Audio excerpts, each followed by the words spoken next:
ಇಂತಹ ಸಾವಿರ ನೋಟಿಸ್ ಕೊಟ್ಟರು ನಾನು ಹೆದರಲ್ಲ. ಶಿವಮೊಗ್ಗದಲ್ಲಿ ಮಾಜಿ ಡಿಸಿಎಂ ಈಶ್ವರಪ್ಪ ನೋಟಿಸ್ ವಿಚಾರಕ್ಕೆ ಪ್ರತಿಕ್ರಿಯೆ ಕೊಟ್ಟಿದ್ದಾರೆ. ನನ್ನ ವಿರುದ್ಧದ ಎಲ್ಲಾ ಪ್ರಕರಣಗಳಲ್ಲಿ ಕ್ಲೀನ್ ಚಿಟ್ ಸಿಕ್ಕಿದೆ. ಇಂತಹ ಸಾವಿರ ನೋಟಿಸ್ ಕೊಟ್ಟರು ಕೂಡ ನಾನು ಹೆದರೋದಿಲ್ಲ. ಶಿವಮೊಗ್ಗದಲ್ಲಿ ಮಾಜಿ ಡಿಸಿಎಂ ಈಶ್ವರಪ್ಪ ಪ್ರತಿಕ್ರಿಯೆ ಕೊಟ್ಟಿದ್ದಾರೆ. ನನ್ನ ವಿರುದ್ಧದ ಎಲ್ಲಾ ಪ್ರಕರಣಗಳಲ್ಲಿ ನನಗೆ ಕ್ಲೀನ್ ಚಿಟ್ ಸಿಕ್ಕಿದೆ.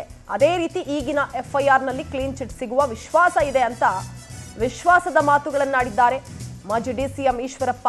ದಾವಣಗೆರೆ ಪೊಲೀಸರು ಮನೆಗೆ ಬಂದು ನೋಟಿಸ್ ಕೊಟ್ಟಿದ್ದಾರೆ. ದೇಶ ವಿಭಜನೆ ಹೇಳಿಕೆ ಕೊಟ್ಟಿರುವ ಸುರೇಶ್ಗೂ ನೋಟಿಸ್ ಕೊಡಿ.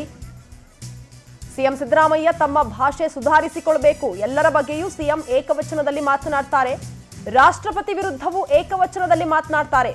ಪ್ರಿಯಾಂಕ್ ಖರ್ಗೆ ಅವರಂತಹ ಚಿಲ್ಲರೆ ಮಾತಿಗೆ ಉತ್ತರಿಸಲ್ಲ ಅಂತ ಪ್ರತಿಕ್ರಿಯೆ ಕೊಟ್ಟಿದ್ದಾರೆ ಮಾಜಿ ಡಿಸಿಎಂ ಈಶ್ವರಪ್ಪ. ನನ್ನ ಬಗ್ಗೆ ನೀವು FIR ಹಾಕ್ತಾ ಇದ್ದೀರಿ, ಪೊಲೀಸ್ ನೋಟಿಸ್ ಕೊಡಿಸಿದಿರಿ, ನಂದೇನು ಅಭ್ಯಂತರ ಇಲ್ಲ, ಇನ್ನೂ ನೋಡ್ಕೊಡಿ. ಆದ್ರೆ ಈಗ ಸುರೇಶ್ ಅವರು ಹೇಳಿಕೆನ ಸರಿ ಇಲ್ಲ ಅಂತ ನೀವೇ ಸಿದ್ದರಾಮಯ್ಯ ಹೇಳಿದಿರಿ. ಅವ್ರು ಯಾಕೆ ಪೊಲೀಸ್ ನೋಟಿಸ್ ಕೊಟ್ಟಿಲ್ಲ? ಅವ್ರು ಯಾಕೆ FIR ಹಾಕಿಲ್ಲ ಅವ್ರ ಮೇಲೆ? ನಾನು ಹೇಳಿದ್ದು ಸರಿ ಇಲ್ಲ ಅಂತ ಮಾತ್ರ ಹೇಳ್ತಾ ಇದ್ದೀರಿ. ಆದ್ರೆ ನಾನು ಗುಂಡಿಟ್ಟು DK ಸುರೇಶ್ ಅವ್ರನ್ನ ಕೊಲ್ಲಬೇಕು ಅಂತ ಹೇಳಿಲ್ಲ.